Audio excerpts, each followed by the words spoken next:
Create Shine. Sekaligus kita akan membahas buku Happiness Inner Child Within, Anak di Dalam Diri yang Sesungguhnya Bahagia. Buku ini ditulis oleh Mbak Intan Mariali dan juga Mas Adi Prayuda yang juga nantinya akan hadir bersama dengan kita untuk membahas buku ini, teman-teman semuanya. Nah, sebelum kita mulai sesinya hari ini, saya boleh dong tanya dulu, ini semua pada datang dari domisili mana nih? Datang dari kota mana? Sudah bergabung ada 22 orang sambil menunggu teman-teman lain yang akan bergabung. Boleh sharing? Hai Kak Ambar, hai Kak Caroline dari Jakarta, Kak Anin Ditya dari Jakarta, dari Tangerang sudah hadir. Saya di Depok, jadi Jawa Barat ya. Sudah hadir juga. Oh, ini Bogor juga udah. Kak Intan, Mbak Intan dari Bali, Mas Adi juga ada di Bali kalau saya nggak salah. Bekasi, Bandung, wah semangat banget. Ada Kak Helmi juga. Senang sekali ya bisa menyambut kehadiran teman-teman semua di sini, apalagi Sabtu malam Minggu, ternyata teman-teman maunya belajar, maunya sharing, dan bisa mengupas buku ini lebih dalam. Oke, nah malam hari ini teman-teman, kita akan mendengarkan sharing dari para penulis tentang buku Happiness Inner Child Within. Kemudian kita juga akan coba untuk membuka sesi diskusi dan ngobrol-ngobrol santai aja bareng sama teman-teman sekalian. Dan sebelum itu, saya juga ingin mengumumkan bagi teman-teman yang sudah punya bukunya atau sudah membeli buku ini, akan ada undian door prize. Kita punya 5 paket buku dan juga 2 voucher menginap. Jadi total itu ada 7 hadiah door prize ya. Nah, 2 voucher menginapnya ini adalah di Tatva Uluwatu Surf and Yoga Retreat. Nah, ini menarik sekali kan?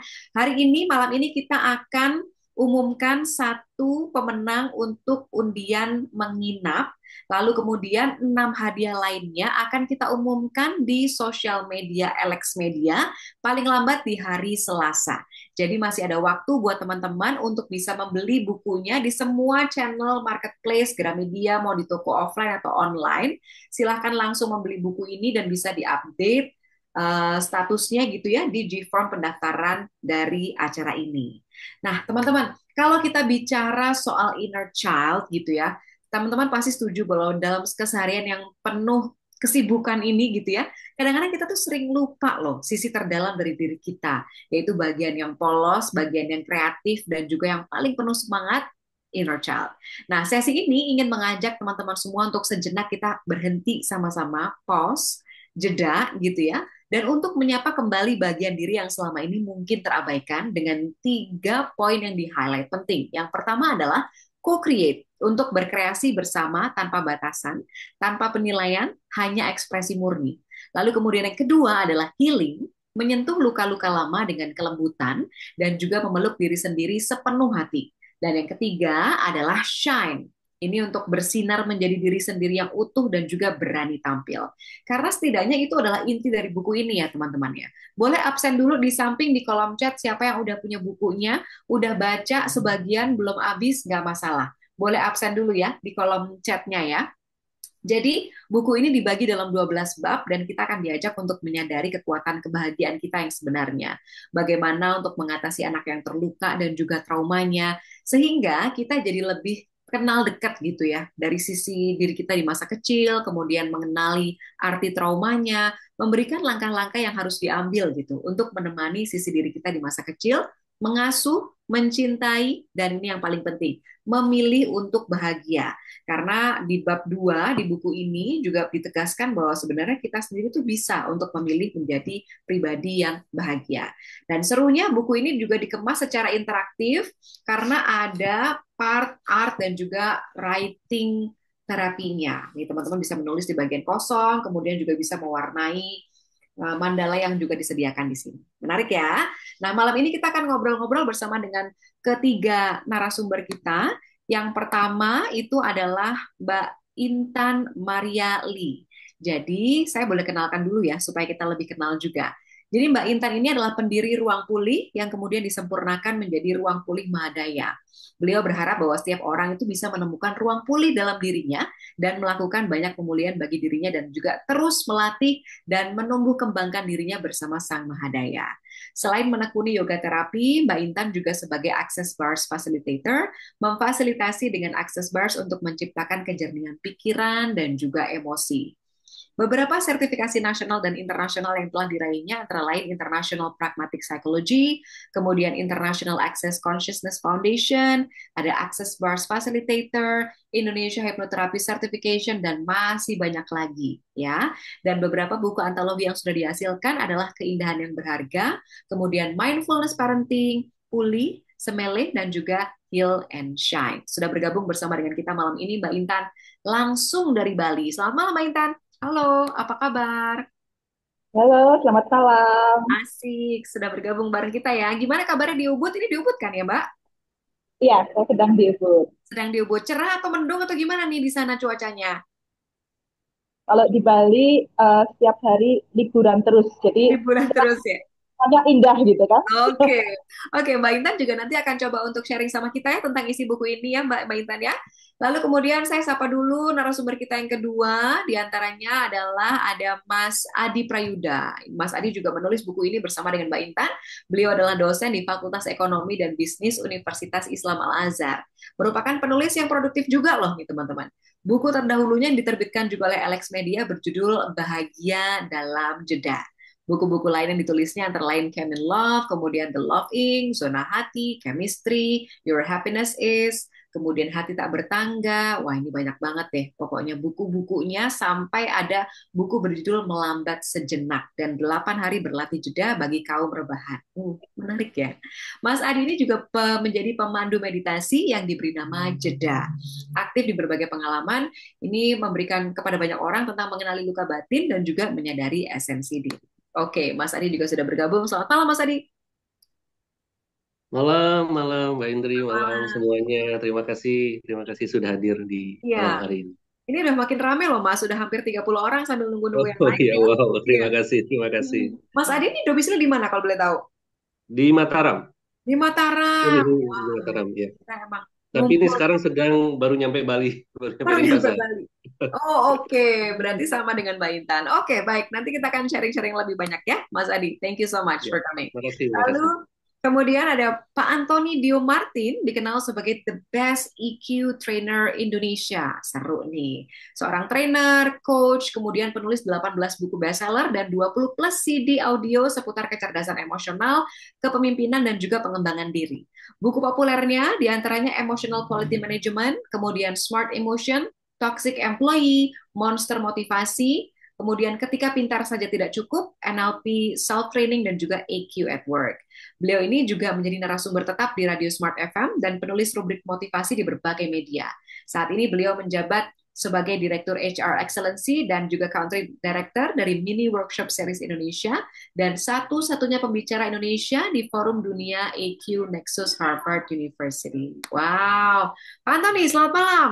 Hai semuanya, selamat malam. Hai Mbak Indri. Hai.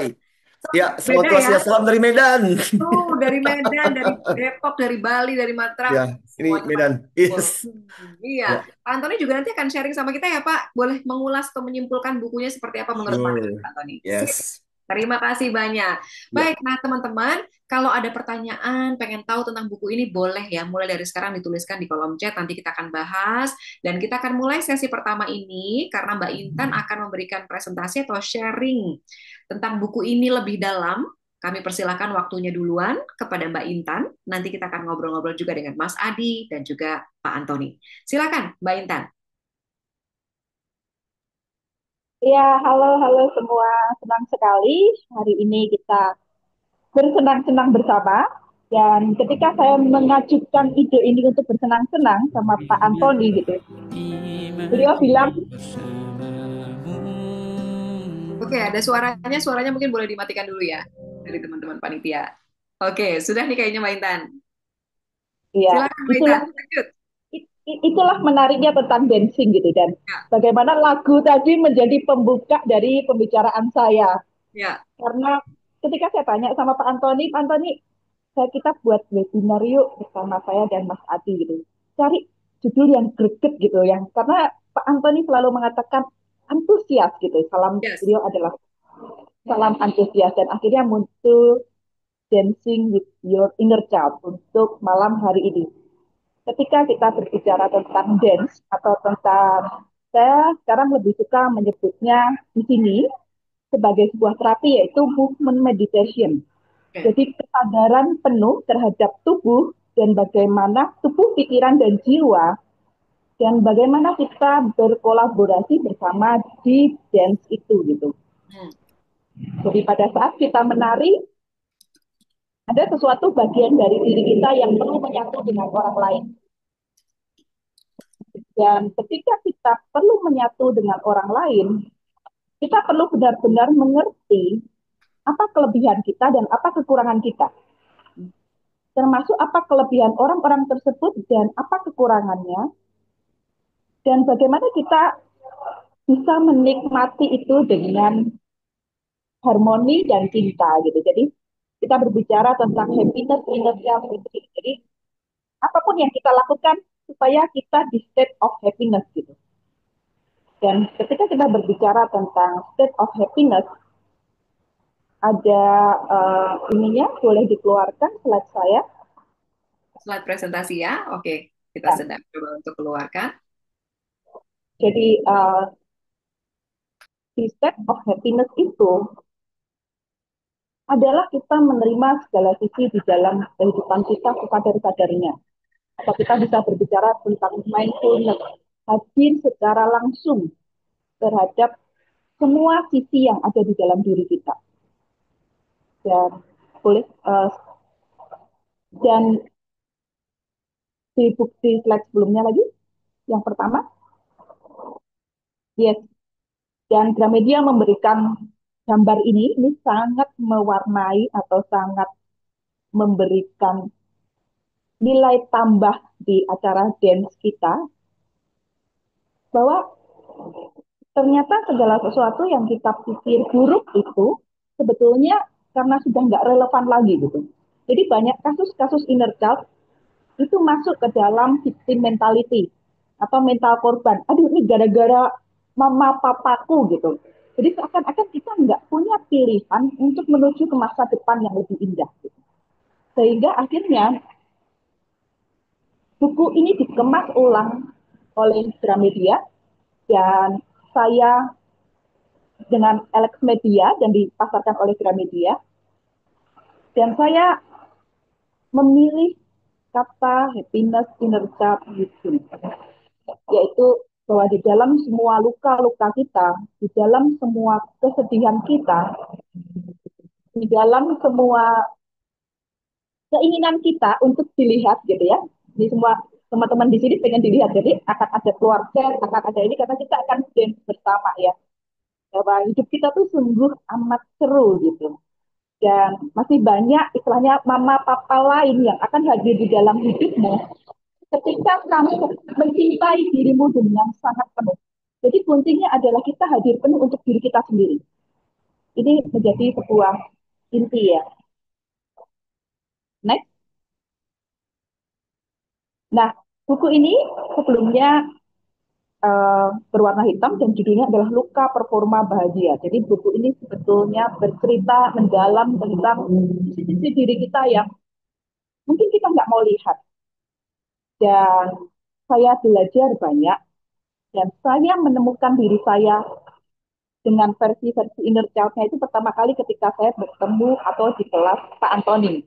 Dan kenapa saya mengundang beliau sebagai guru saya untuk uh, berdansa pada malam hari ini, gitu ya. Karena beliau juga yang menyarankan dari salah satu sesi coaching saya, gitu. Beliau mengatakan, sepertinya dirimu perlu belajar dance, gitu. Dan melalui dance itu saya mendapat banyak inspirasi yang saya akan bagikan hari ini.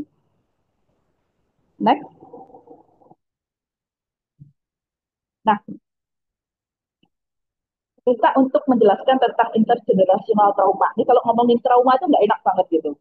Ngomongin luka tuh nggak enak banget gitu. Begitu lihat judulnya aja tuh langsung, aduh, rasanya itu nggak enak gitu. Jadi saya mencoba untuk mengemasnya secara asik ya, dengan melihat memperlihatkan sebuah es krim gitu. Yang tentu anak-anak itu suka, dia sangat yummy gitu, dan es krim di Ubud ini dibuat sangat-sangat healthy gitu dengan bahan-bahan tertentu gitu yang sangat-sangat fun gitu. Tapi ada sebuah cerita menarik di dalam hidup saya tentang luka inner child saya. Yaitu waktu itu dulu saya eh, pernah lagi sebagai seorang anak ya, lagi happy-happynya. Anak-anak itu kan suka sekali es krim ya.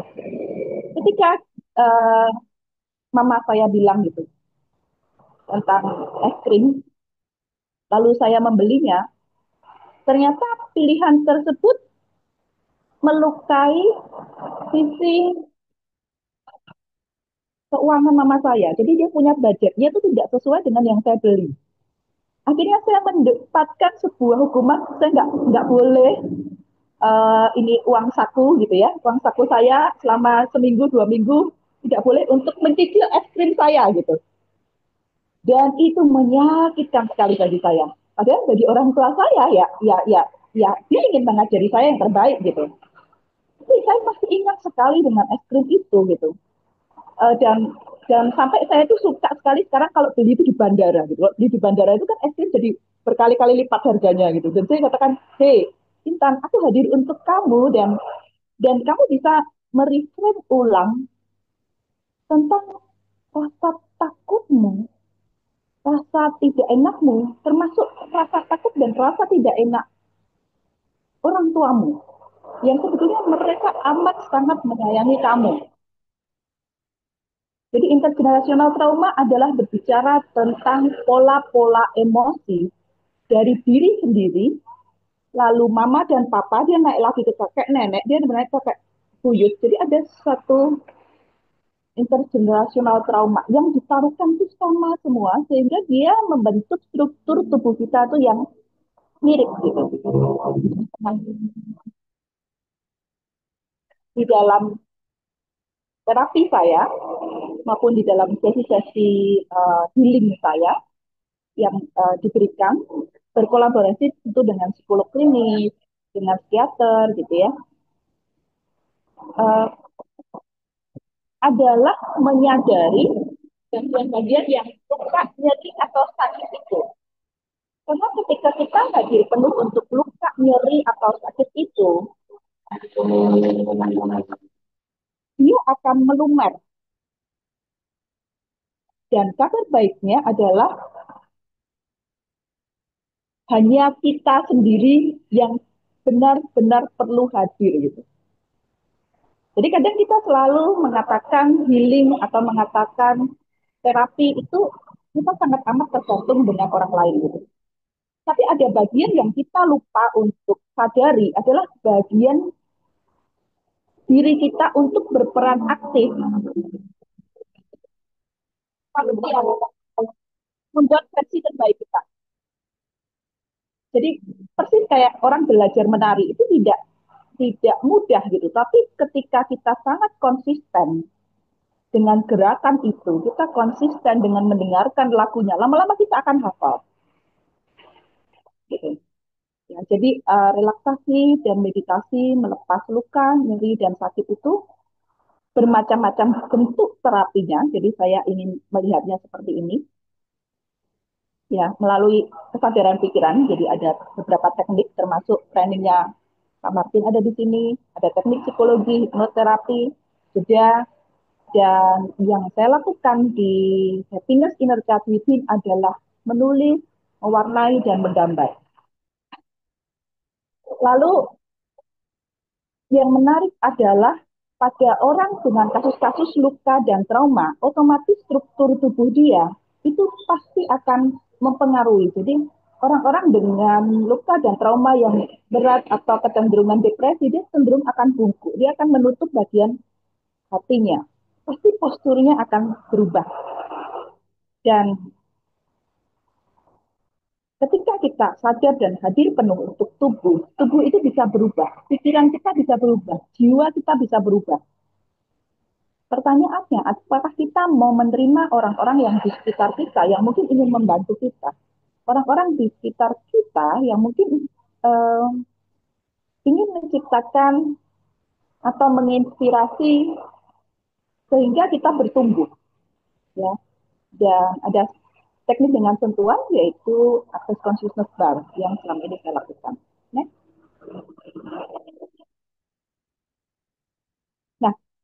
kita akan berbicara tentang trauma dan soma.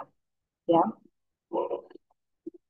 ketika saya mempelajari banyak tentang koneksi tubuh, pikiran, dan jiwa, ternyata ada banyak hal yang mungkin secara pikirannya sudah hilang gitu, tapi ternyata tubuh itu merekam. Jadi ada kebiasaan di Bali uh, yang namanya water purification atau melukat gitu. Jadi bersihkan secara tubuh gitu ya. Atau ada teknik-teknik lain untuk restructuring tubuh termasuk yoga. Karena ada keadaan menuju ke masa depan itu perlu untuk kita benar-benar sadari sekarang. Ya, dan somatik adalah salah satu teknik menyadari tubuh dan merubah pola-pola di dalam diri ini. Saya akan jelaskan lebih detailnya suatu saat nanti. Tetapi saya ingin tunjukkan dulu perbedaan trauma dan somatik ini. Trauma secara psikologi adalah luka emosional yang muncul akibat pengalaman menyakitkan atau mengancam, seperti kehilangan atau kekerasan yang mempengaruhi pikiran dan perasaan. Sementara somatik merujuk pada hal-hal yang berkaitan dengan tubuh, terutama sensasi fisik muncul sebagai respon dari pengalaman emosional, termasuk trauma. Jadi jika trauma terjadi di pikiran dan emosi, somatik adalah cara tubuh mengingat dan merespon pengalaman tersebut. Jadi teknik-teknik yang melibatkan kecerdasan tubuh adalah cara untuk melepas secara lebih asik, termasuk yang kita bilang dance ya. Jadi ada penari-penari latar di sini yang yang muncul gitu. Dan ini sangat menarik gitu karena perjalanan restrukturisasi tubuh saya itu 2 tahun yang lalu gitu ketika saya pikir itu sakit gitu. Jadi bagian tulang punggung saya berubah sangat amat banyak dan saya pikir itu sakit gitu. Tetapi ada satu buku yang menarik, Body Whispering dari Dr. Demir, mengatakan bahwa tubuhmu itu sedang berbicara ke kamu. Kalau kamu bisa mendengarnya dengan kesadaran, tentu itu akan membantu kamu untuk menciptakan masa depan yang lebih baik. Next.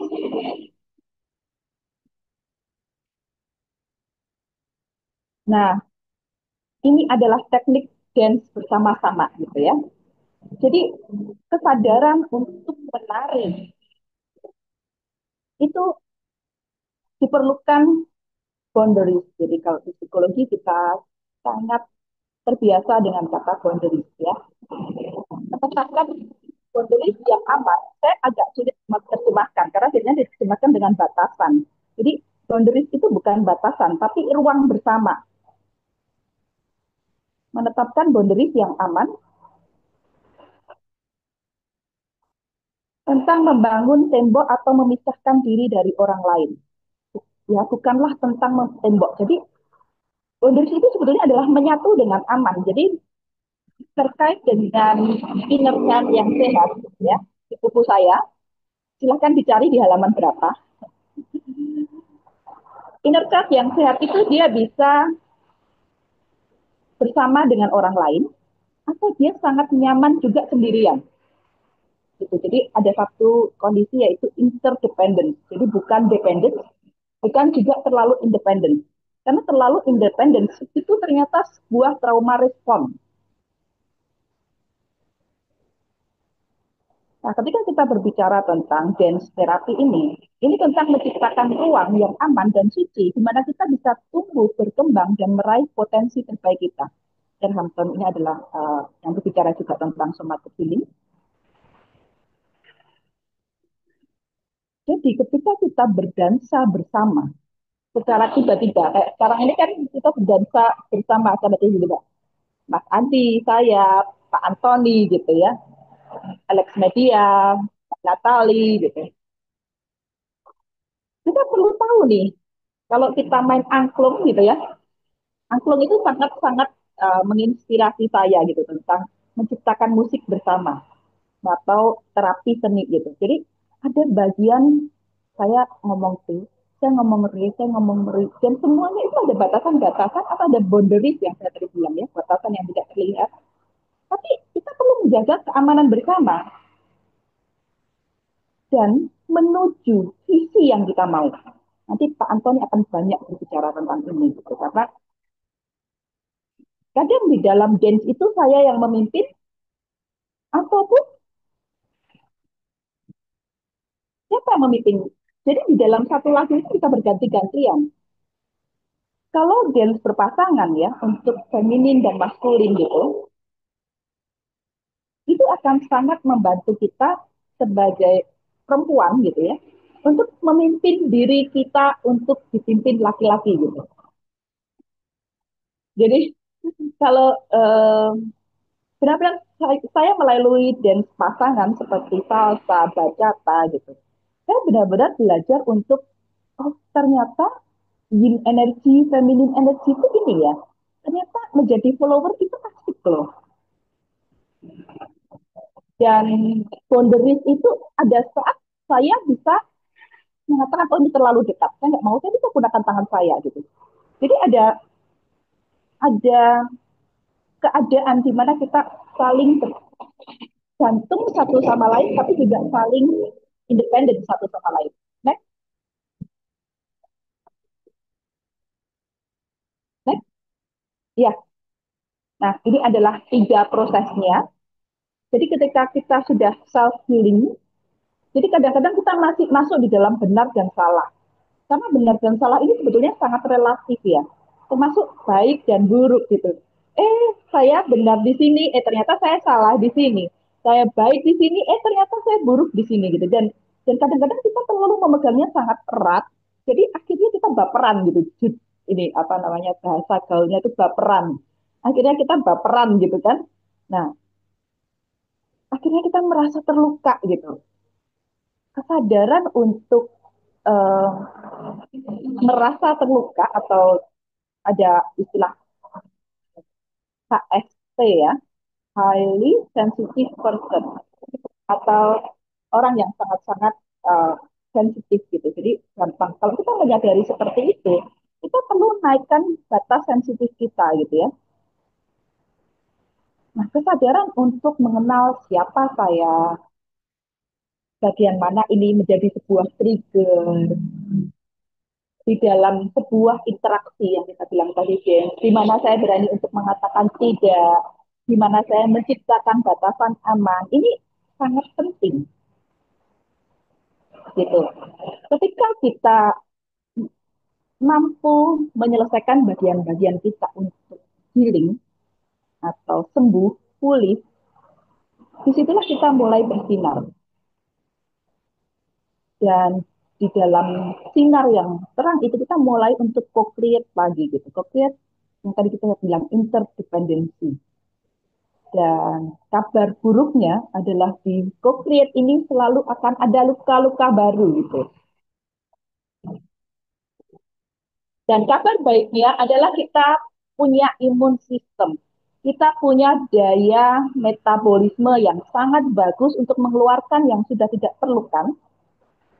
Ini adalah istilah dari Jung ya, di psikologi, mengeluarkan yang sudah tidak diperlukan dan mengambil yang kita perlukan. Gitu. Jadi, next. Nah, ini adalah Balinese wisdom, di mana ada triangle tentang mencipta, memelihara, menghancurkan. Mencipta, memelihara, menghancurkan. Gitu. Jadi ketika kita berinteraksi dengan orang, kesadaran untuk mencipta masih oke, memelihara oke gitu ya. Ketika kita menghancurkan bagian orang, ini kita perlu benar-benar sadar penuh hati itu. Jadi ketika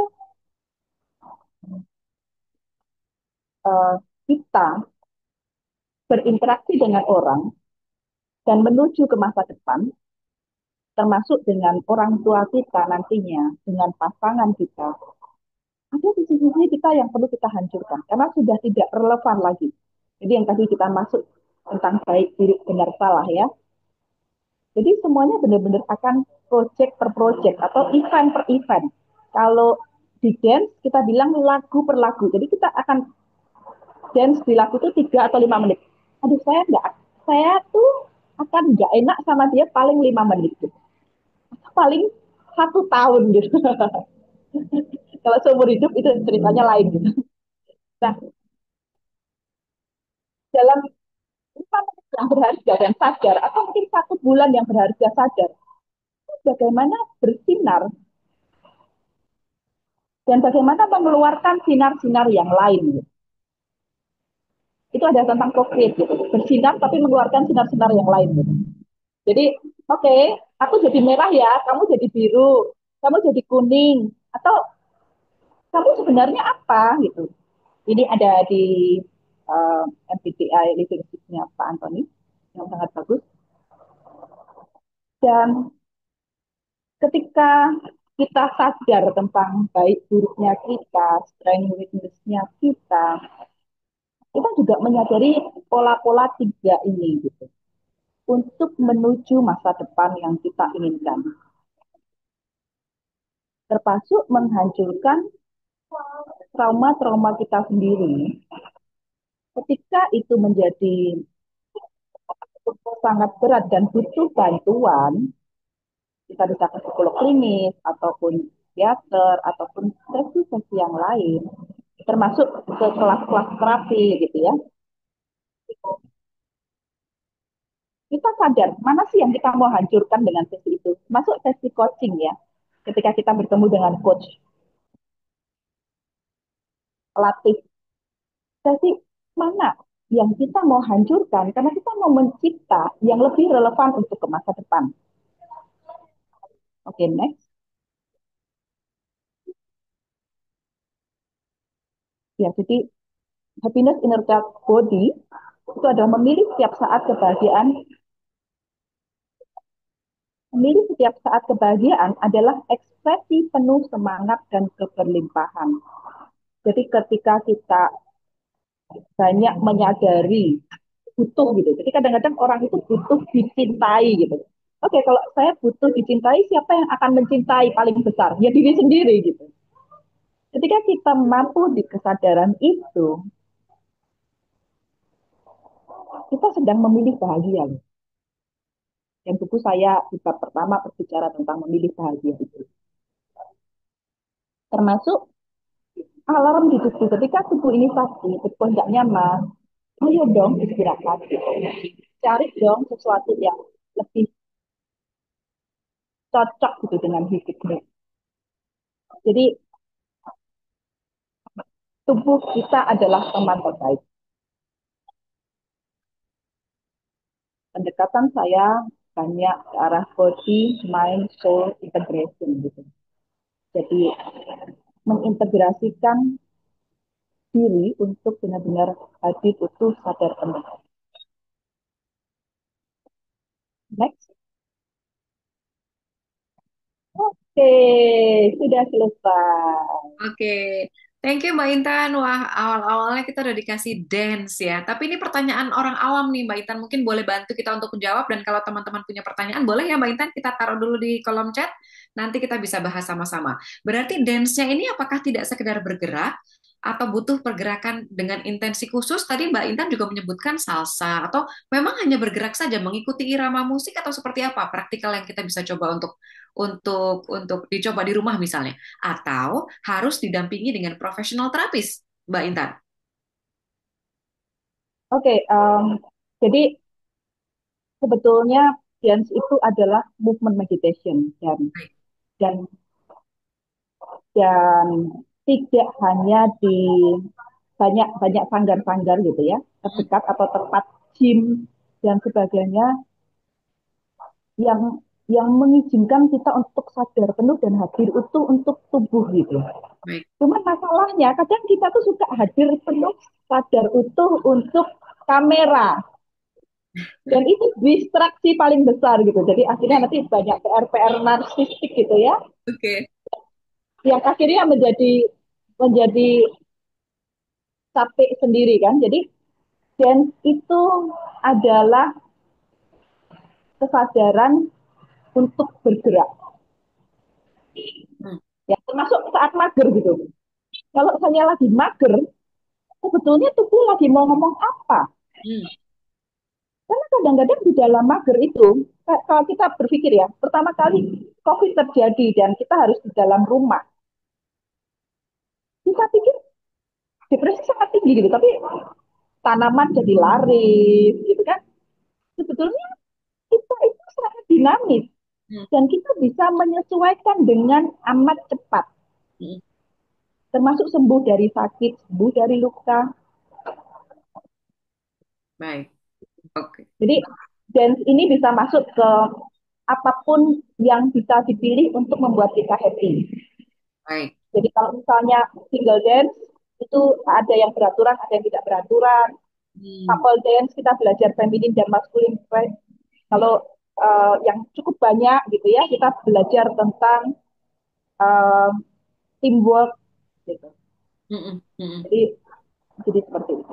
Baik, menarik ya untuk mengetahui atau mempelajari soal keterikatan antara tubuh, jiwa, dan pikiran ini ya. Tapi nanti kita akan ngobrol lagi dengan Mbak Intan. Pertanyaan kita coba save-save dulu dari teman-teman semua. Nah, saya mau geser dulu sekarang, boleh ya Mbak Intan ke Mas Adi terlebih dahulu. Tadi kalau teman-teman pengen baca soal interdependensi, ini bisa dibaca di bab 8. Ini kalau kita baca-baca memang tujuannya adalah untuk membangun adult self yang sehat gitu ya. Nah, yang seperti apa bisa dibaca juga di buku ini. Oke. Mas Adi, oke, Mas Adi juga menulis buku ini bersama dengan Mbak Intan ya. Tapi Mas Adi, kalau kita boleh tahu dari sedikit dulu deh dari soal proses penulisannya ini seperti apa sih? Karena kita juga pengen tahu ya. Sebelum nanti kita akan masuk ke pertanyaan mengenai isi bukunya. Silakan Mas Adi. Terima kasih Mbak Indri, terima kasih teman-teman semua. Semoga sehat-sehat ya. Ini berkah beruntung sekali di malam hari ini. Kita semua ini bisa berkumpul bersama nih 40-an orang ngumpul. Ini kalau bukan ada yang menarikan kan, Iya, kalau benar. hanya kekuatan kita sendiri kayaknya tidak mungkin. Ini juga sebagai bentuk tarian. Saya sangat terhormat Pak Antoni, terima kasih luar biasa sudah membersamai kita ini. Wah, semangatnya nanti kita kecipratan banyak nanti semangatnya dari Pak Anton ini. Benar-benar. Ya, Saya juga sangat senang sekali.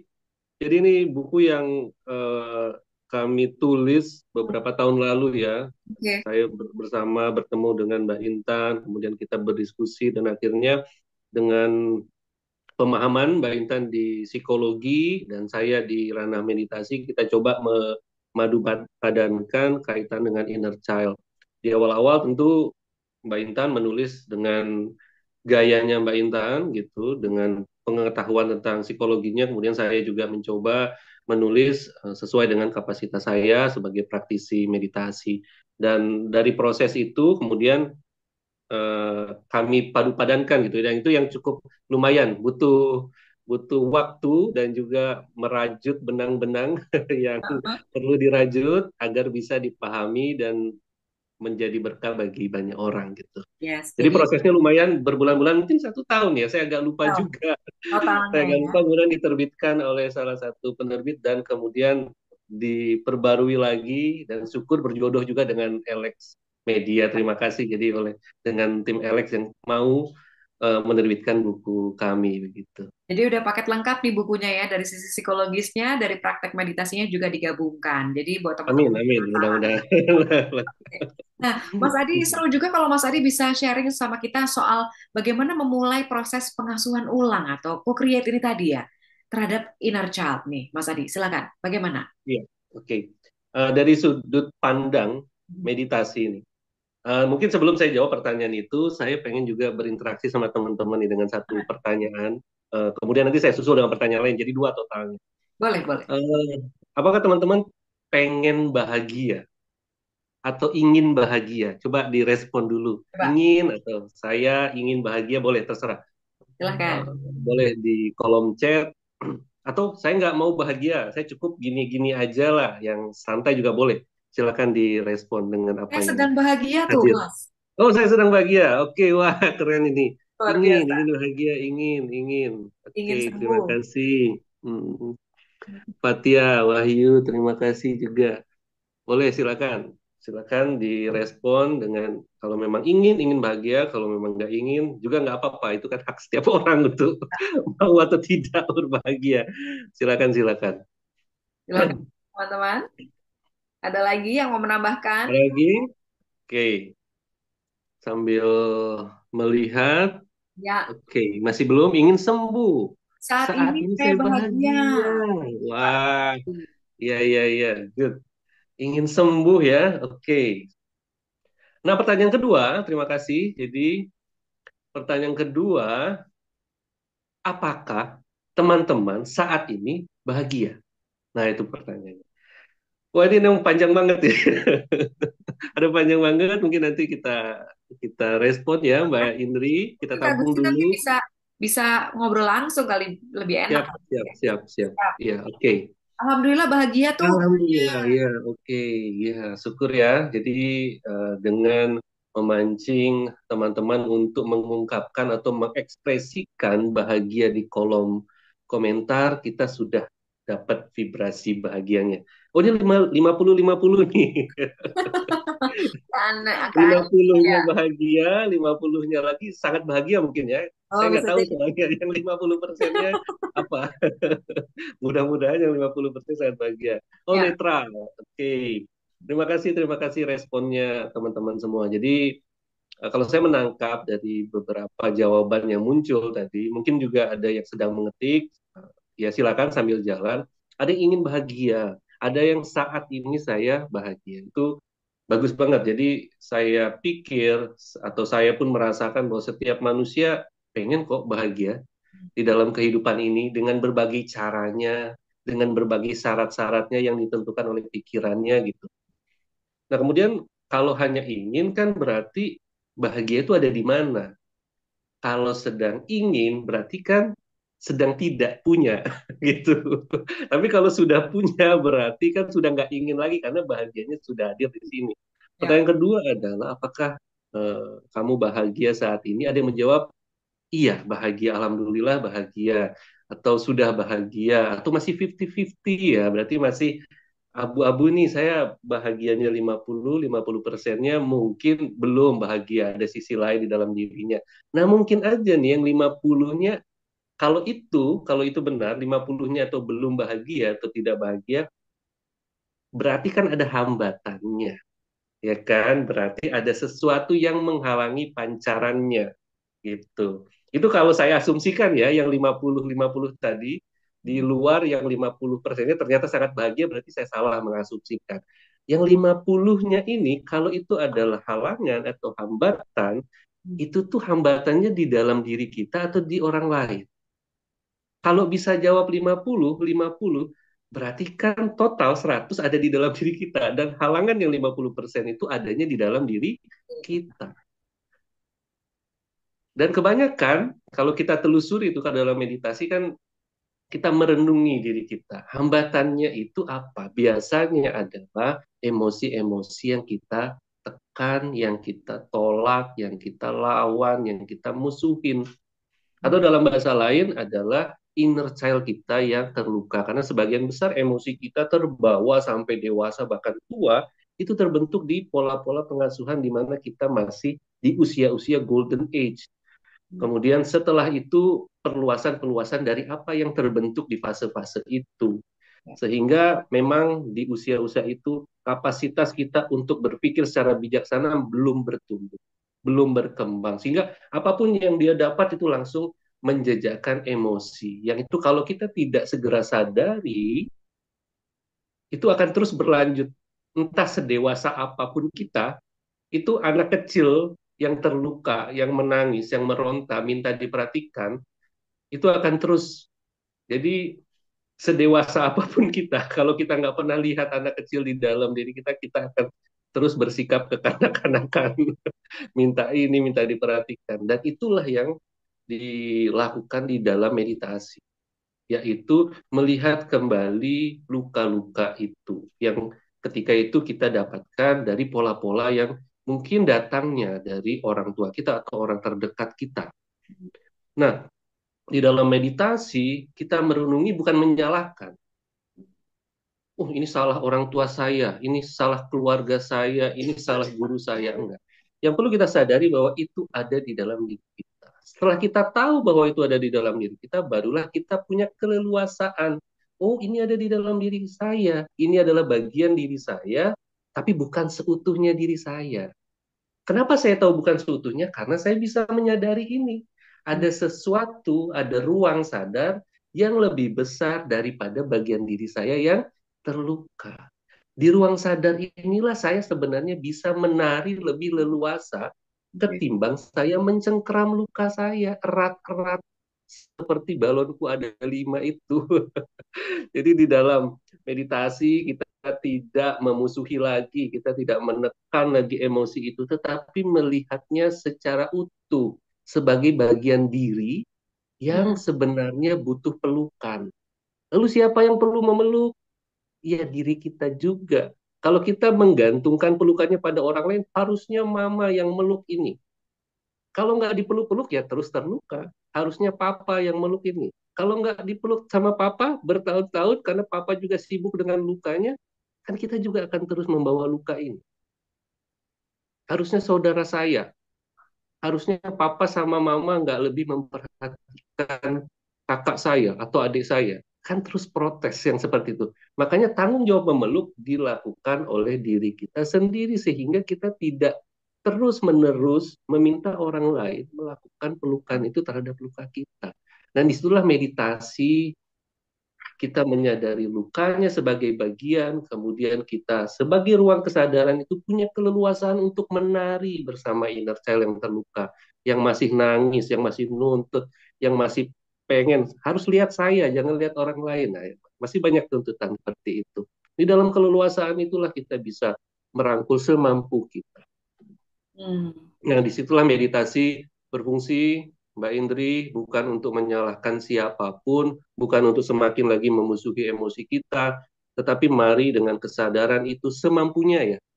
Kadang-kadang ini kan teorinya gampang, tapi nanti kalau udah ketemu lukanya, aduh nangis lagi, Ya. nyalahin lagi, bercucuran air mata lagi, nggak kuat, saya nggak kuat, dan lain sebagainya. Tapi ini sebuah proses yang akan terus kita lakukan bersama-sama dan juga sendiri-sendiri. Tentu kehadiran saya, Mbak Intan, Pak Antoni di sini untuk bisa menguatkan. Mari kita nggak usah musuhan sama diri kita banyak-banyak, supaya kita juga nggak banyak-banyak musuhan sama orang lain. Baik. Jadi semakin sedikit area permusuhan di dalam, semakin sedikit juga area permusuhan kita di luar kepada siapapun. Oke. Mungkin itu dulu aja sebagai pengantar ya Mbak Indri. Nanti kita akan renungi dan tembusi itu bareng-bareng. Wah, seru ya ternyata teman-teman. Tapi dari sini tadi keyword-keywordnya adalah melalui komitmen usaha kita sendiri untuk melakukannya, betul ya, Mas Ya, Adi? Kalau saya ya, boleh bacakan di halaman 67 itu ada quote seperti ini, teman-teman. Melalui komitmen, kita akan menemukan emosi yang mengganjal, yang merupakan luka, lalu menyembuhkannya. Kemudian mencermati emosi yang lain dan menyembuhkannya juga. Luka besar yang tercipta bertahun-tahun dapat segera disembuhkan. Tetapi supaya pola luka yang sama tidak terulang, perlu menciptakan kebiasaan baru untuk menjadi pribadi yang pulih dan tidak menciptakan luka lagi. Kira-kira itu kan konsepnya co-create ya, betul ya Mas ya, Adi? betul. Yang Ya, diangkat betul. melalui buku ini. Ini bukunya menarik Ya, loh teman-teman. Jadi reflektif sekali, terus mesti dibaca pelan-pelan karena ada praktek-praktek eh, meditasinya yang diberikan juga sama Mas Adi di dalam buku ini diantaranya di bab 11. Oke, sampai situ dulu ya Mas Adi. Kita boleh geser ke ya, Pak Antoni dulu ya, supaya nanti kita silakan, bisa silakan. dapat semua materinya, baru kita akan Q&A. Oke, selamat malam Pak Antoni, sudah bergabung ya? Hai, selamat malam. Ini Hai, memang hai, hai. langsung ketularan ini energinya ya memang ya. Ini Gitu, habis langsung training soalnya. keren. Yes, Oke, Pak semangat. Antoni. Pak Antoni kan juga punya pemaparan nih, yang untuk menyimpulkan setidaknya buku ini dari point of view Pak Antoni begitu ya. Silakan Yes. kami berikan waktu untuk Pak Antoni untuk memaparkannya. Oke, baik teman-teman, selamat malam semuanya. Senang sekali pada kesempatan malam ini. Ini belakang saya sedang berada di Medan dan baru aja training yang sebenarnya relate banget dengan topik kita pada malam hari ini tentang inner child. Jadi, let me share some of the idea. Mudah-mudahan teman-teman rekan-rekan, saya juga banyak belajar kepada sister saya. I'm so proud of her dengan Sister Intan Maria. Sister Intan Maria. Kemudian thank you juga Mas Adi. Ya senang banget gitu. Ya, I love the book, buku yang keren karena gini. Kadang-kadang gini, kita tidak terlalu banyak menyentuh kepada sisi-sisi seperti itu. Seringkali. dari latar belakang kita di psikologi, kita seringkali biasanya masuk ke simptom-simptom. Ya, so many things yang sebenarnya akarnya ada di childhood. Nanti saya mau cerita, mudah-mudahan teman-teman kita bisa saling ngobrol lah ya. Saya anggap malam ini kita ngopi ngobrol pinter gitu. Nah, let me share some of the idea. Saya beberapa sudut pandang tentang psikologi. Mudah-mudahan ini bisa jadi pembelajaran buat kita. So, eh, yes, mudah-mudahan udah kelihatan ya. Nah, teman-teman rekan-rekan pada malam hari ini kita bicara tentang bagaimana healing karena sebenarnya gini, satu hal yang tadi ada satu pertanyaan yang menarik, saya lupa siapa tadi yang bertanya. Pertanyaannya inner child itu selalu buruk atau enggak? Jadi dalam perspektif psikologi waktu ketika Carl Gustav Jung memulai one of the kalau kita lihat konsep awalnya dia yang pertama kali sebenarnya memulai tentang adanya archetype tentang anak-anak. Jadi long time ago itu kan temannya Sigmund Freud. Ini sorry teman-teman saya jadi sedikit cerita tentang psikologi gitu karena I'm so excited. Ini sesuatu yang hal yang menarik dan saya merasa bahwa buku seperti ini harusnya bisa menjadi referensi buat kita untuk membaca gitu. Jadi waktu ketika dimulai, intinya sebenarnya ketika dia bicara mengenai Carl Gustav Jung kalau kita lihat pendalamannya selalu bicara mengenai divine child, bahwa anak yang baik polos itu sumber kemurnian. Nah, dalam perjalanannya dia lalu ditanya inner child, kenapa kita ngomongin dari tadi ngomongin tentang healing melulu gitu loh. Kalau kelihatannya kok bermasalah. Is that always bad? No. Jadi kalau kita bicara mengenai tentang inner child, kita mengatakan begini, bahwa enggak kok inner child itu sebenarnya inner child juga sesuatu yang kreatif. It is also the source of creativity, kita penasaran, fun, dan saya merasa gini loh, now I'm 53 gitu ya, dan saya merasa bahwa dengan berjalannya usia gitu, ya, dengan berjalannya usia kadang-kadang kita kehilangan fun kita. Setuju nggak teman-teman rekan-rekan? We lost all the excitement dan sama kita sering kali berkelit dan mengatakan, gila gue udah tua banget gitu. Jadi udah deh, jangan deh dan sebagainya. So we lost all that excitement gitu. Padahal gini, kita mengatakan inner child is not bad. Sometimes kadang kita harus mengakses itu untuk mendapatkan kembali keceriaan kita. Ya, dan teman-teman, I give you two example contoh orang yang sukses dan dengan cara mengakses inner child. The first story is about this one. We know about Disney. Dan tahu nggak satu statement bagus yang dikatakan oleh Walt Disney? I don't make movie for children. I make movie for the child in each of us. Interesting ya. Jadi bagaimana dia mengakses dan bagaimana dia memelihara keceriaan funnya untuk bisa tetap punya kreativitas yang luar biasa. Makanya kadang-kadang gini, kadang kita perlu mengakses dan memelihara bagian inner child kita untuk tetap menjaga fun, excitement, creativity, penasaran, dan ini yang kita we lost all this energy itu, ya. Nah, terus kemudian contoh yang kedua is Richard Branson yang mendirikan Virgin Group. Dia punya sekitar totally ada sekitar 400-an kali ya perusahaan yang dia miliki saat ini. He's fun, excitement, dan kalau kita perhatikan orangnya fun banget gitu loh. Dan benar-benar casual banget. Dan ada satu kalimat menarik, meskipun waktu ketika dia ngomong ini, jangan-jangan ini kena Peter Pan syndrome. Kalau di psikologi namanya Peter Pan syndrome gitu. Ketika dia bilang, I'm just a boy who never grown up. Dan dia benar-benar senang dengan petualangan. Dan bagaimana dia membangun Virgin, itu aja yang benar-benar penuh dengan adventure. So my point is, sometimes when we can access that energy, itu bisa menjadi sumber kreativitas buat kita yang luar biasa. But the thing is, we lost kemampuan untuk mengakses itu. Kita kehilangan bagian itu. So we jadi inner child kita penuh lebih banyak dengan luka daripada hal-hal yang positif yang sebenarnya bisa mendukung kreativitas kita dan sebagainya. There's so much potensi yang sebenarnya kita bisa akses gitu. Nah, that's why mari kita bicara ke titik yang lain ketika kita bicara mengenai tentang about the inner child yang bermasalah. Nah, kebetulan tadi baru saja saya selesai dengan program kalau saya banyak di kecerdasan emosional dan banyak juga membahas mengenai bagaimana dampak-dampak dari efek psikologis kan.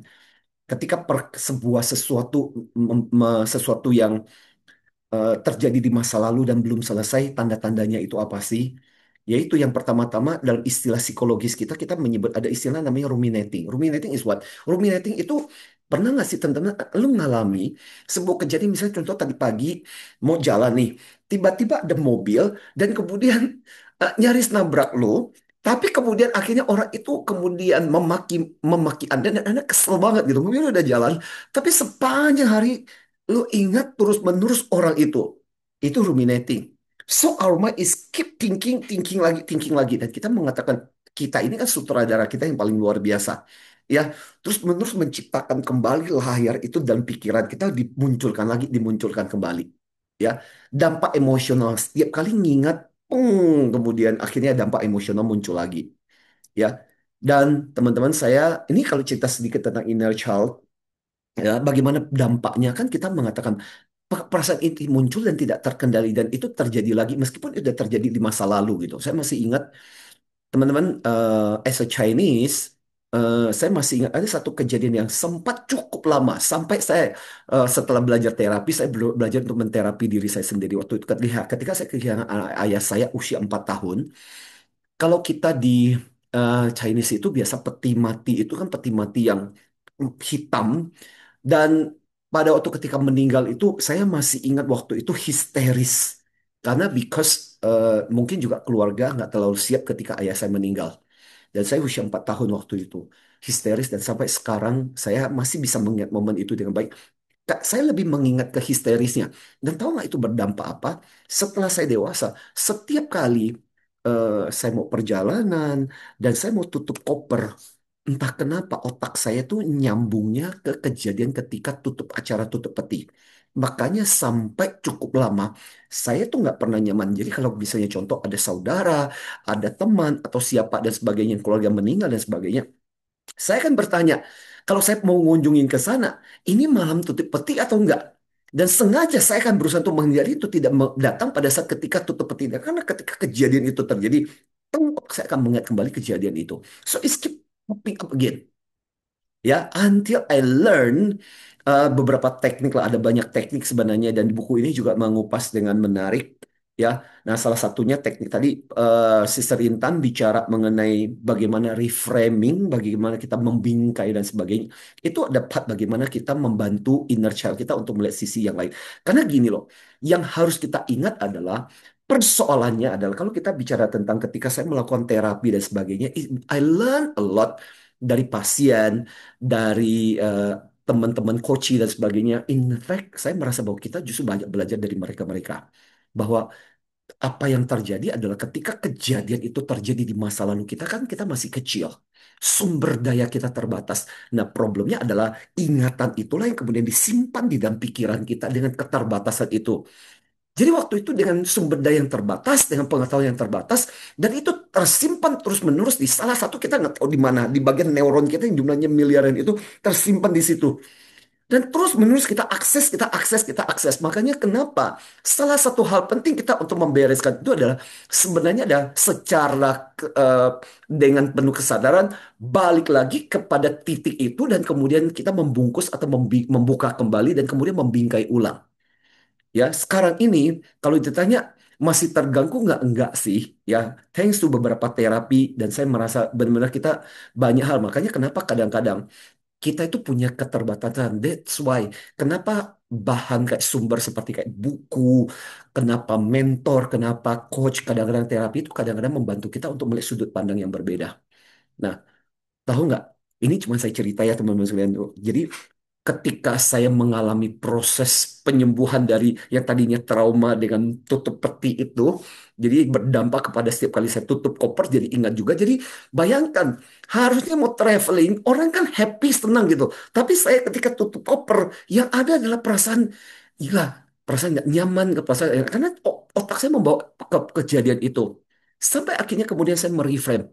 Reframe saya adalah ketika tutup peti, itu artinya excitement, saya akan bertemu dengan orang-orang baru, saya akan mengalami pengalaman yang baru, dan saya mengajari ulang otak saya gitu. Ya, karena kalau kita ingat bagaimana inner child itu, dia akan terus-menerus muncul. Dia ingat, kita bilang gini, dia akan terus-menerus ada di dalam pikiran kita dan dia akan pop up lagi sebagai bagian. Kalau kita nggak beresin, dia akan muncul lagi sampai kita tua, sampai kita meninggal. Ini akan terus-menerus nggak selesai-selesai. If we don't finish it, ya.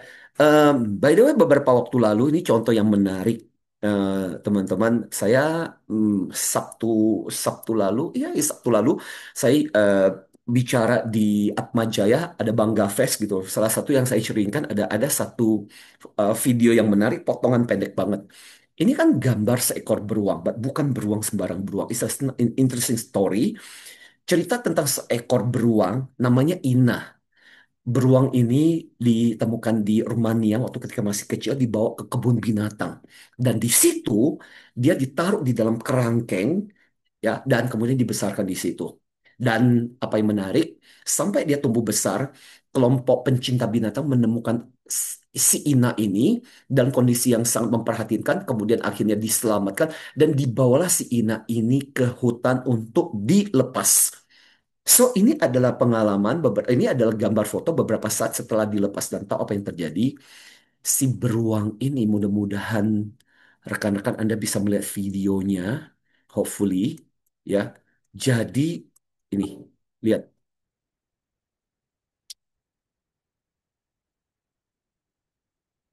ya. Ini kelihatan ya suaranya, gambarnya kelihatannya teman-teman. What happened? Dia cuma putar-balik. Dan kotak segi empat yang dia lewati itu adalah persis ukuran kerangkengnya dia. Menarik ya. Jadi kalau saya bilang ini, secara fisik kerangkeng itu sudah tidak ada, tapi secara mental di dalam pikirannya itu kerangkeng itu seolah-olah masih ada. Ya, that's seperti itu kurang lebih inner child itu terjadi. Nothing happen. Situasi sudah berubah, kondisi sudah berubah, tapi di dalam pikiran seolah-olah itu masih terjadi. Interesting ya? That's how bagian dari inner child kita itu bekerja. Nah, another story ya, yang juga kemudian viral juga. What do you see? Is a bird. Ya, seekor burung dengan ulat. Ya, kelihatannya simple, but it's not interest. It's not. Is ini tidak menjadi sesuatu yang biasa. Karena kalau kita lihat apa yang terjadi, you know what? Jadi ceritanya burung yang sudah dewasa ini dari kecil disuapin, dan akhirnya apa yang terjadi ketika dewasa dan dia melihat ulat yang biasanya sama emaknya disuapin. Dan apa yang dia lakukan? Dia buka mulutnya berharap bahwa ulat itu, karena biasa dia disuapin, dilempar masuk ke mulutnya. Dia berharap bahwa ulat itu akan meloncat masuk ke mulutnya. Lihat nih, lihat videonya.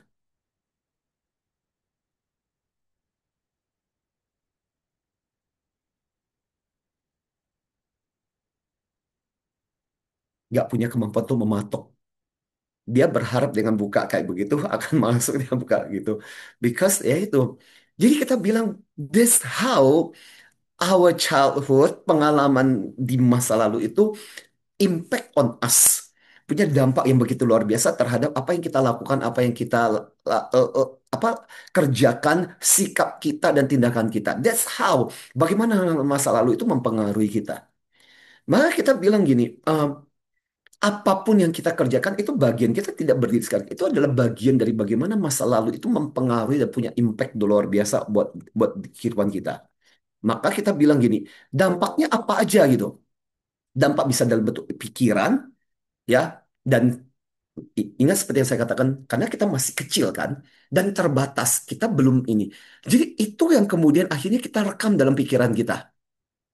Dan kita nggak bisa memaknai itu, kita terima mentah-mentah.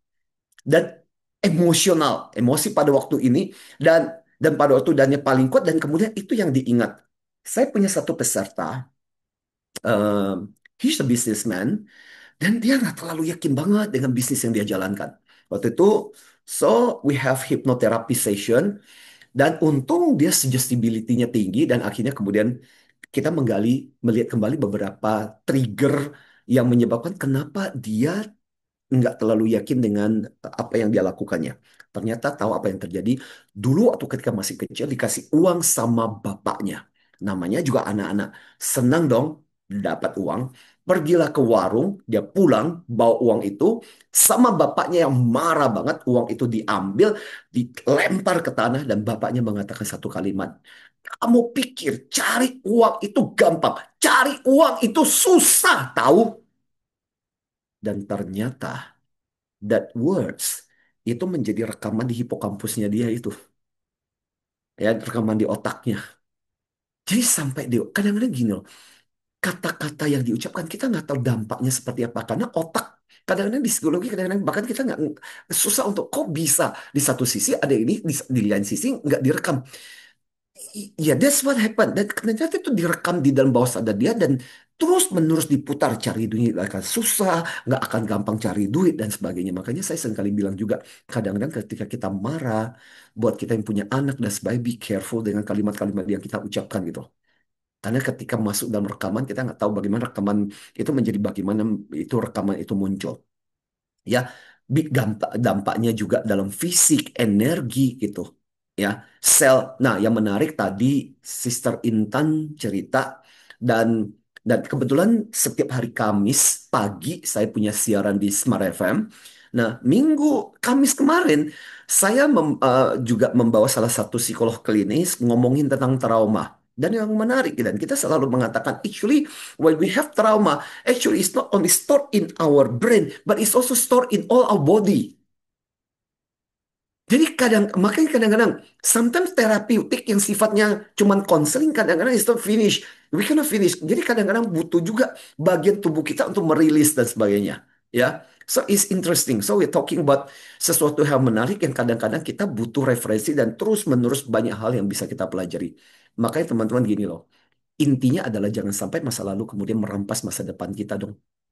Ya, dan yang terjadi adalah ketika kita dirampas oleh masa lalu kita, banyak kejadian-kejadian kalau kita lihat eh, bunuh diri lah, alkoholik lah, kemudian drugs lah dan sebagainya. It's actually a lot of this have to do dengan bagian dari masa lalu yang nggak beres gitu. Ya, dan ketika kita bicara tentang ini kan kita bilang gini, ada tiga hal yang bisa dilakukan menahan emosi, melampiaskan kalau mendamaikan. Kalau saya banyak berinteraksi dengan emosi sih gitu.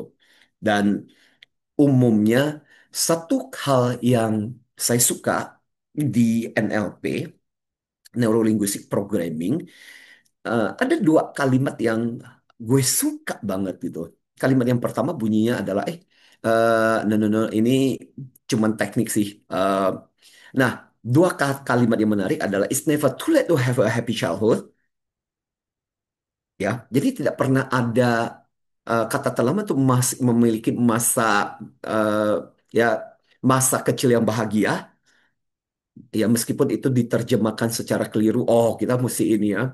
Nah, tapi satu kalimat yang saya suka banget adalah kalimat yang sebenarnya di bawah dong. The older I am, the better I was. Buat orang yang ngerti tentang grammar, ini grammarnya kacau sebenarnya. But ini bukan grammar yang kacau. Ini adalah filosofi. Bahwa gini loh, satu pembelajaran berharga dalam kehidupan kita adalah membereskan masa kecil kita yang bermasalah. The older I am, semakin saya menjadi tua, bagaimana saya belajar untuk membereskan masa kecil saya dong. The better I was. Ya, jadi sebenarnya tidak pernah ada kata terlambat untuk membereskan hal-hal di masa kecil kita yang bermasalah. Seperti yang saya katakan, persoalannya bisa jadi sumber masalahnya adalah ketika di masa kecil, waktu itu kita masih kesel, masih jengkel, dan masih kecil, dan nggak ngerti apa sumber daya kita terbatas, akhirnya tersimpanlah di situ. Nah, oleh karena kita sekarang sudah dewasa, sudah paham, kita selalu punya waktu untuk membereskan itu. Dan tahu nggak teman-teman sekalian, kata-kata yang barusan saya ucapkan adalah persis yang diucapkan oleh si Maya Angelou kepada Oprah Winfrey waktu ketika dia melakukan terapi untuk Oprah Winfrey. Oprah Winfrey korban kekerasan seksual dan dia mengalami banyak trauma dalam hidupnya. Waktu itu salah satu konselor mentor makanya salah satu yang sangat Oprah Winfrey merasa berhutang budi ada kepada si Maya Angelou. Dan persis kalimat yang kata-kata yang diucapkan oleh Maya Angelou kepada si Oprah Winfrey adalah kalimat itu. Oleh karena kamu sudah lebih dewasa, kamu sudah paham, kamu sudah mengerti, maka dengan pengetahuan itu, kamu bisa membantu bagian dalam dirimu yang dulu masih kecil yang nggak tahu apa-apa. Dan persis sebenarnya ketika kita membaca buku, ketika kita melakukan terapi, persis itulah yang sebenarnya kita lakukan gitu. Kita membantu bagian masa kecil kita yang dulu waktu itu pikiran kemampuan kita itu masih terbatas gitu. Ya, so what we do di sebenarnya di ini hanya melengkapi sebenarnya actually all this di dalam bukunya yang ditulis Mas Adi sama Sister Intan actually membahas beberapa teknik, beberapa hal dan sebagainya, which is saya merasa bahwa ini menjadi referensi yang berharga buat kita. Prinsipnya apa? Four things.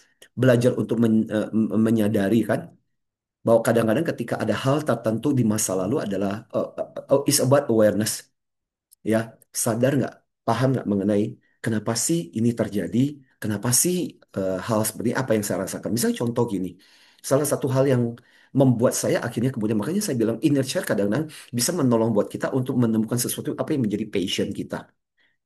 Saya waktu ketika masih kecil pernah juga menjadi korban dibully, salah satu pembulian yang luar biasa. Saya masih ingat beberapa pengalaman traumatis yang saya alami dulu di tempat kami. Ada beberapa masyarakat yang sangat benci dengan orang yang miskin, gelandangan dan ini karena dibawa anggap membawa sial gitu. Saya masih ingat ibu saya pernah bilang kepada saya, kamu jangan main ke rumah temanmu dong, yang satu itu, karena mamanya nggak terlalu suka gitu orang-orang yang miskin, kekurangan main ke rumah dia. Namanya juga anak kecil. So saya main ke rumahnya teman saya, tahu apa yang dilakukan oleh ibunya teman saya. Ibunya teman saya itu menyiapkan baskom berisi air kencing yang udah nggak tahu berapa hari nggak dicuci. Dan waktu itu kemudian saya lagi main waktu itu, dia ambil baskom itu dan kemudian disiramkan ke seluruh tubuh saya yang seharian dicuci itu masih baunya masih luar biasa. Dan saya beberapa hal dan sebagainya itu membuat saya kemudian banyak menarik diri dan itu kan dampak-dampak seperti itu dan kekhawatiran dan sebagainya. Jadi ada hal tertentu di masa lalu yang kadang-kadang punya dampak gitu terhadap apa yang kita lakukan sekarang ini. Saya menjadi orang yang sangat-sangat agresif ketika ada orang menghina saya, ketika ada orang mengatakan hal yang negatif, meragukan tentang kemampuan saya, dan saya menjadi sangat agresif dan agitatif. Ya, they have to do with our childhood. Ya makanya kadang-kadang kita butuh kesadaran kita untuk menterapi. Kalau enggak, akhirnya itu akan terus-menerus menjadi sesuatu yang mengerampas diri kehidupan diri kita. So first of all is menyadari dan belajar untuk menerima. Oke, memang aku seperti itu, memang kondisi seperti itu. Dan the things adalah bagaimana kemudian kita berikutnya adalah mengakui dan mengizinkan emosi itu terjadi. Oh ya, kadang-kadang gini loh. The more you resist, the more it will persist. Semakin kita melawan, semakin itu akan terus-menerus menghantui diri kita. Kan itu kan prinsip yang sering kali terjadi, teman-teman.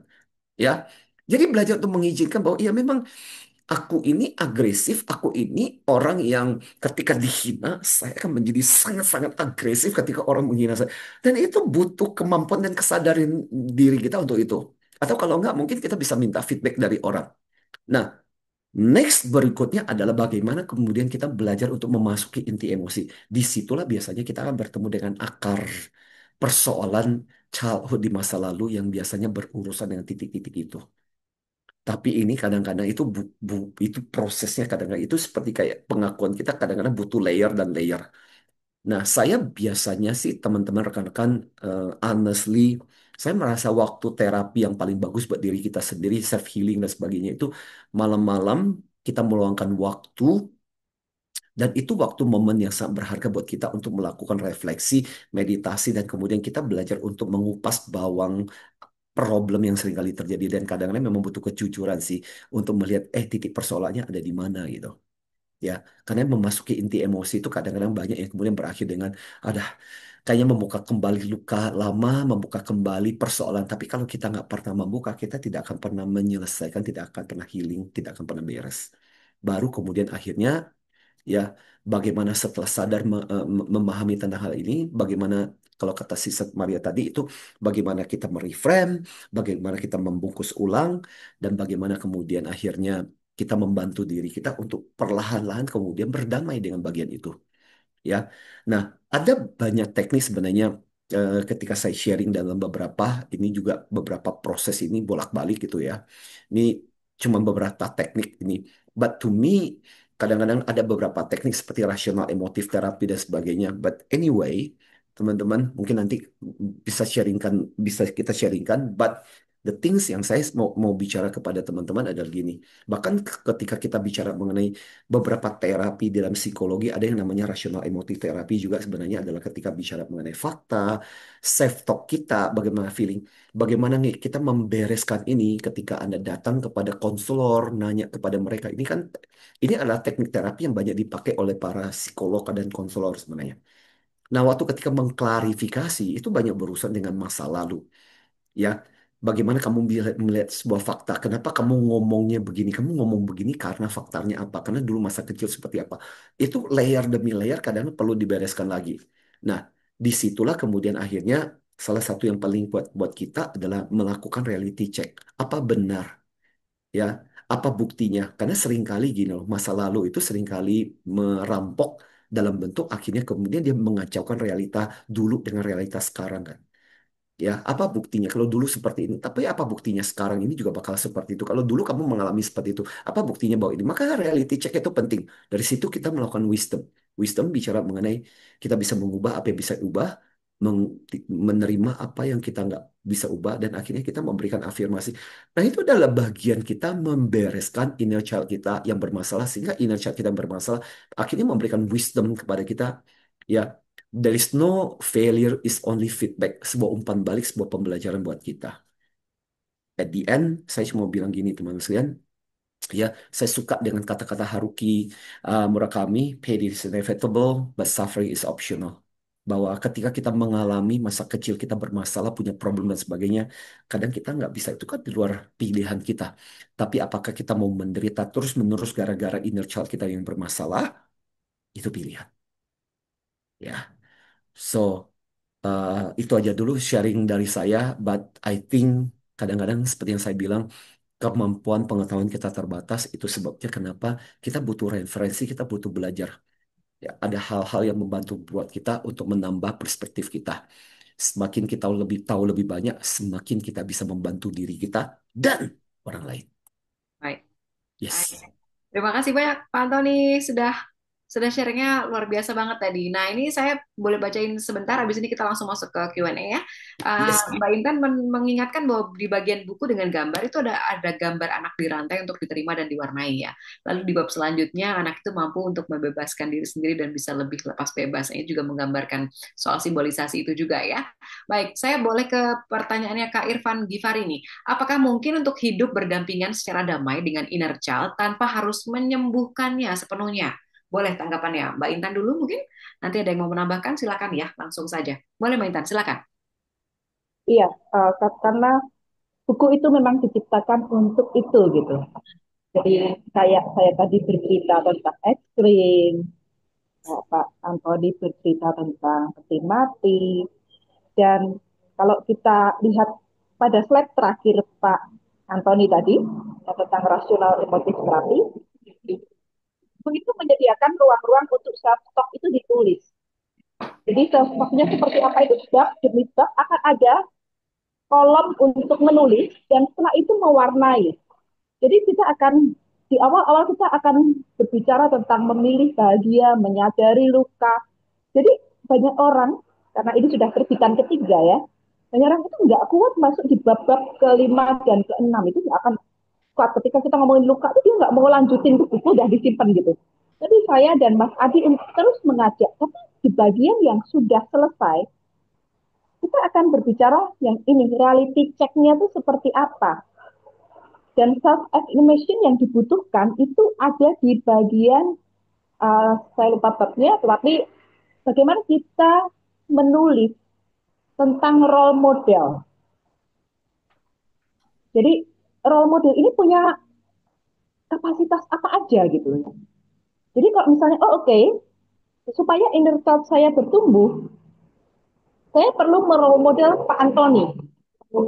Bagaimana dia menjadi besar dan sebagainya gitu ya. Dan dan saya perlu melakukan tadi apa yang saya buang, self talk itu gitu kan, apa self affirmation yang saya perlu menuju nih. Dan buku itu dari bab demi bab, dari gambar itu. Jadi kalau sampai istilahnya di kelas-kelas saya itu kalau ketemu Mbak Intan itu baru mau ketemu sudah tahu saya sudah nangis gitu. Baik di kelas eh, saya secara pikiran maupun kelas-kelas yoga terapi gitu. Jadi pada pada teknik-teknik yoga itu ada satu kondisi yang pain yang aman, yaitu pain yang menumbuh kembangkan.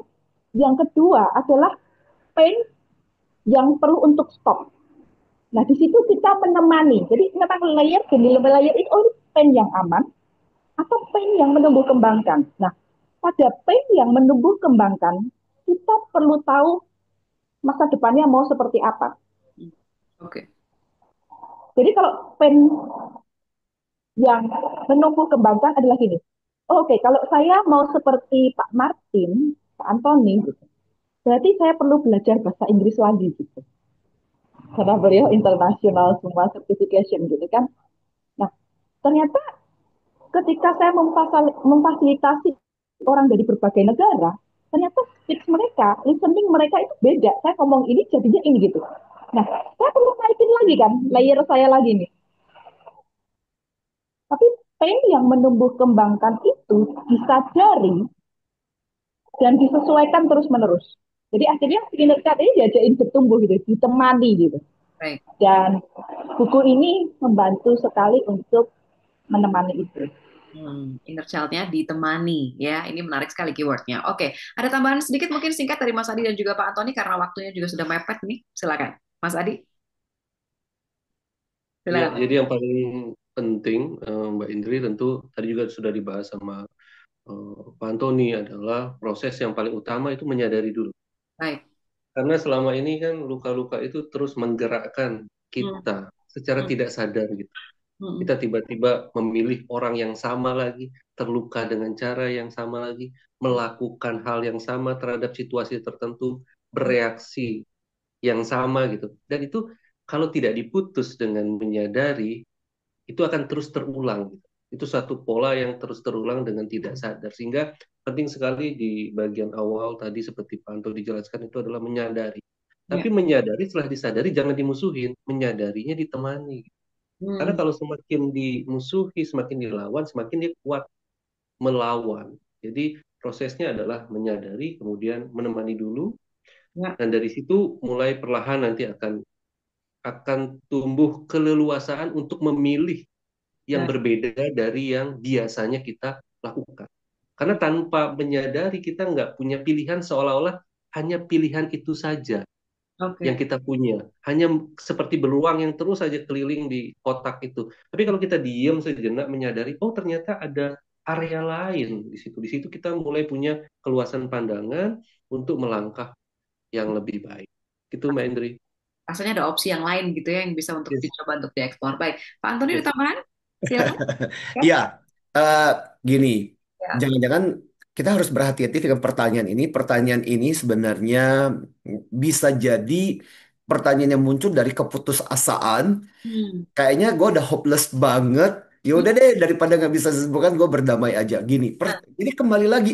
Selama ini inner child kita yang bermasalah itu mengganggu kita nggak? Jadi kalau kita mengganggu kita dan terus-terus membuat kita jadi nggak efektif, terus-menerus membuat kita kemudian bermasalah, dan kita harus berasal untuk gini, mungkin bukan kata menyembuhkan, istilah kayak oke. kayak seperti kayak sakit atau gimana. Tapi Nah, ya itu membuat itu menjadi sampai pada level bukan lagi mengganggu, tapi bisa jadi sebenarnya itu memberikan kepada wisdom kepada kita, jadi pembelajaran buat kita, hmm. jadi berharga. Karena kan gini, intinya sebenarnya fungsi inner child itu awalnya itu sebenarnya baik. Oke. Meskipun kacau, akhirnya kemudian berdampak sama seperti kayak kasus saya di Ya. peti mati itu. Kan sebenarnya fungsi inner child itu kan melindungi supaya aku nggak ketakutan, supaya aku nggak trauma, supaya aku. Dia fungsinya baik. Hmm. Cuman fungsi ini menjadi tidak ada manfaatnya ketika saya berkembang tumbuh menjadi dewasa gitu. Baik. Ya intinya yaitu sebenarnya adalah bilang kepada inner child kita, makasih ya dulu kamu membantu gue, dulu menolong gue, tapi sekarang fungsi kamu kayaknya mari kita ubah. Dan Oke. itu bagian dari self talk kita yang kita lakukan sama inner child kita. Dan inner child is still exist within us. Yes. Through the Ya, time ya Pak ya, walaupun ya, sampai usia dewasa. Karena memang sayang seringnya itu inner child tuh diasosiasikan dengan luka atau trauma ya. Jadi seolah-olah semuanya berkata bahwa inner child ini harus disembuhkan dan lain sebagainya. ya. Oke, thank you Pak Antoni. Satu pertanyaan Yes. lagi mungkin singkat aja ya. Ini Kak Gusti yang tadi tulis panjang, itu intinya kalau sudah saya baca bagaimana cara melawan keengganan untuk bergerak nih Mbak Intan. Jadi Iya. dance, terus movement meditation gitu ya. Nah gitu tuh Mbak Ya. Intan. Silakan. Iya, eh, kembali lagi tadi ya, Hmm. menemani yang tidak mau bergerak itu. Oh, oke. Ya, jadi itu akan masuk nanti, kan ada dua pain ya yang tadi saya Hmm. bahas. Pain yang untuk bertumbuh, ada pain kamu harus stop nih. Oke. Karena dari mager itu ada ada ada yang perlu diselesaikan apa gitu. Karena badan kita itu sangat amat cerdas. Jadi contoh mager saya yang akhirnya saya selesaikan itu adalah karena dari kecil yang tadi Pak tadi anunya Pak Antoni ya di disuapin gitu. Ya. Jadi dari kecil itu saya selalu sangat nyaman dengan babysitter dan pembantu gitu. Tapi karena saya mempunyai tadi yang saya bilang di situ akan ditulis role model, karakternya adalah mandiri gitu salah satunya. Akhirnya keadaan itu melempar saya di Bali gitu. Dan mau nggak mau di Bali itu kadang hitungan untuk cleaner itu per jam. Jadi di Jakarta sekarang juga sudah ya, hitungan untuk cleaner itu per jam. Semua hitungannya per jam karena saya ingat kita di sini adalah turis-turis yang bawa euro dan bawa US kan, atau kita kalau di luar negeri kan sudah nggak bisa tuh. Nah, saya sempat pada pada fase aduh aku kok menderita banget ya gitu. Dan benar-benar nggak mau ngapa-ngapain gitu karena semuanya berantakan gitu. Tapi jadi ketika menemani itu ada kalau secara psikologi energi itu men-shift. Jadi kita membalikkan keadaan bahwa oh oke, okay, kamu mau kayak gini terus sampai kapan? Kita kasih waktu boleh Baik. nggak 1 jam aja gitu. Dan Hmm. ketika kita menego itu pada diri menuju kalau kamu kayak gini terus, kamu nggak bisa kayak Pak Antoni nih gitu. Baik, baik. Hmm, hmm. Jadi ketika gitu akhirnya dia akan bilang ya udah dari sehari lagi, ya udah sehari aja mager gitu. Terus besoknya saya lakukan ini gitu. Jadi akhirnya Ya. jadi sebuah inner parent yang akan mendidik. Jadi bukan orang tua saya lagi yang menyediakan pembantu dan babysitter, Hmm, hmm. tapi saya sendiri yang akan mendisiplinkan inner child ini untuk menuju yang saya mau ke Ya. masa depan. Dan buku Pak Martin di Alex Media tentang yourself, tentang komik yang bagus banget itu, menginspirasi saya banyak tentang itu. Wah, terima kasih. Terima kasih banyak Mbak Intan. Jadi intinya keywordnya tadi ada komitmen, kemudian kerja keras sendiri ya. Tadi yang membentuk habit baru itu juga perlu untuk dilakukan dan di buku ini semuanya ada. Jadi silakan dibaca lebih lengkapnya lagi. Yang Oke, ketiga role model ya, role model role model. berubah ke masa depan. Betul, betul. Itu juga akan membimbing kita juga untuk menentukan kira-kira self sparks positive inner child-nya mana yang mau dipertahankan. Oke, karena waktunya sudah habis nih, boleh kasih masing-masing closing statement ya, kakak-kakak ya. Mbak Intan duluan atau Mas Adi duluan atau Pak Antoni duluan nih? Silakan, Mbak Intan. Antoni duluan sekalian. Pak Antoni dulu. Silakan, Pak Antoni. Saya duluan. Silakan, Pak Antoni. Oke, ya. Selalu teman-teman ingat dengan prinsip ABC, ya. What is ABC? Awareness before change. Oke. Ya, selalu dimulai dengan kesadaran. Tadi Mas Adi menggarisbawahi juga. Jadi kadang-kadang hal yang paling penting adalah dimulai dengan kesadaran. Hmm. Problemnya adalah kadang-kadang kita banyak mengatakan, ah udahlah, lupain aja lah, udah lewat aja. Padahal sebenarnya banyak kejadian dalam kehidupan kita setiap kali kalau seperti yang saya bilang, kena ketika kita merasa kenapa ya, kenapa aku benci, kenapa ini dan sebagainya. Actually, it telling us a lot of information about what happened in the past. Hmm. Ya, gali, cari tahu, dan dari situ kemudian titik perubahan baru bisa terjadi. Hmm. Ada di mulai yang kesadaran. Kesadaran itu sendiri sebenarnya 50% dari perubahan itu udah berhasil ketika kita mulai dari titik kesadaran. Ya, Pak. dan saya sangat menganjurkan I recommended this book dan saya merasa ini ditulis dengan luar biasa dan jarang banget buku-buku yang membahas mengenai inner child gitu. Buat teman-teman, sekali lagi, kadang-kadang sumber daya kita sendiri terbatas untuk menolong kita. Seriously. Ya, itu sebabnya jangan sok tahu. Kadang-kadang kita merasa sok kuat dan sebagainya. No, your information, your resource is limited. Sebenarnya kadang-kadang kita butuh wisdom orang lain. Entah dengan membaca, tanya, mentor, counseling, coaching, atau apapun yang kadang-kadang itu kita mendapatkan informasi lain yang bisa menolong buat kita. Itu sih, Baik, baik. semoga ini menguatkan buat kita juga. Thank you so much. Thank you so much, Mas Yes. Adi. Ya. Oke, berikutnya Mbak Intan, silakan. Di atasnya awareness itu ada consciousness. Itulah kenapa saya menambahkan kata mahadaya. Dan saya ingin menambahkan tentang luka uang tadi yang sempat Pak Antoni sampaikan. Buku harga 80.000 itu tidak mahal. Ya, jadi ada kekuatan besar yang akan membimbing kita menuju yang kita inginkan. Tetapi kuncinya adalah kesadaran setiap hari bahwa aku berharga. Bahwa ada orang yang akan mensupportku. Jadi kita bisa bertanya ya, who, siapa, where, when. Ketika kita bertanya, Sang Mahadaya itu akan memberikan jawaban-jawaban yang tidak berbeda. Dan disitulah happiness inner child ini akan bermain dan berkreasi dan bersinar. Baik, terima kasih banyak Mbak Intan untuk sharingnya malam hari ini. Nah, kita boleh tutup dengan Mas Adi. Silakan Mas Adi. Iya, terima kasih Mbak Indri. Jadi saya memperkuat kembali ya. Ini bukan tentang forcing, ini bukan tentang fighting, bukan tentang memaksa, bukan tentang melawan. Ini tentang menemani, menyadari kemudian menemani ya, dengan cinta kasih gitu. Karena semakin kita lawan, semakin kita dilawan oleh luka batin kita. Jadi segala perubahan seperti yang Pak Noni bilang, landasannya adalah kesadaran. Dalam menemani, menjadi teman. Karena luka batin itu pada awalnya punya niat baik. Hanya saja kita sudah menjadi lebih dewasa dan kehidupan di masa kecil kita sudah tidak lagi relevan, tidak lagi cukup muat untuk menampung kebahagiaan kita, dampak kita kepada lebih banyak orang. Jadi jangan dilawan seperti tadi ada pertanyaan bahwa saya harus ditemani kalau supaya nyaman. Yang bisa 24 jam menemani kita hanya diri kita. Tidak semua luka kita memang berasal dari diri kita. Bisa dari orang lain, orang yang punya otoritas, orang tua.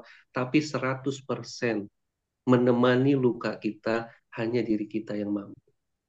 Jadi itu yang perlu saya ingatkan, kurangi menyalahkan, memang tidak semuanya karena kita, tapi menyembuhkannya atau menemani luka batin yang semula punya niat baik itu adalah tugas kita 100%.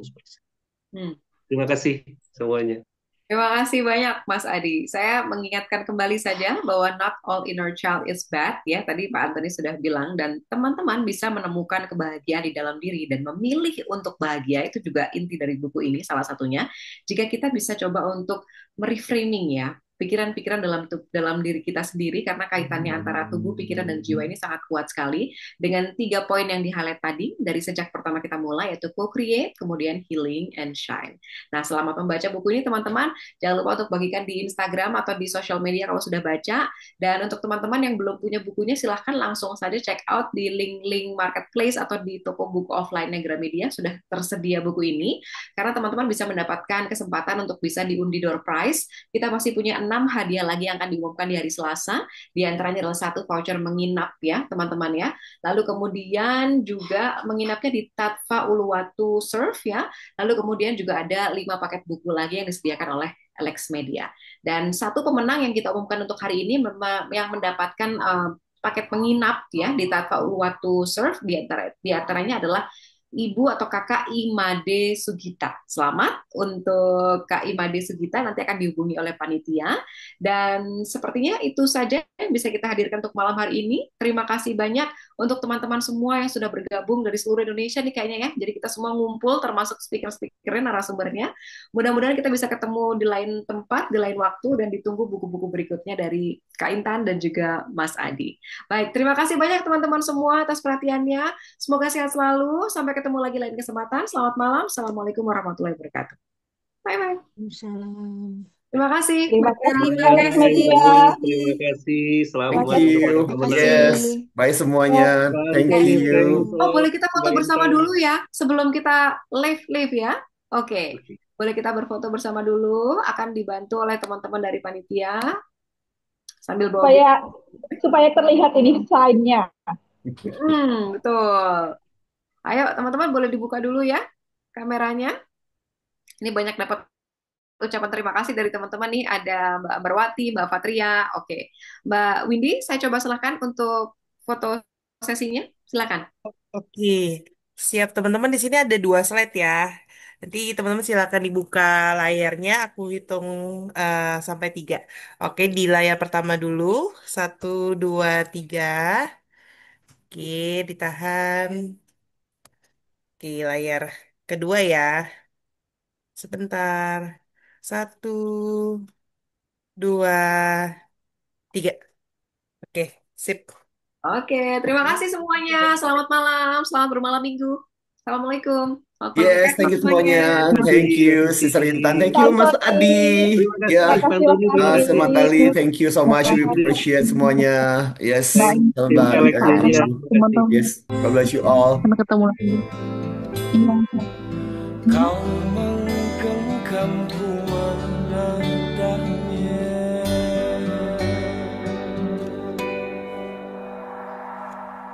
berdamai dengan apa yang terjadi.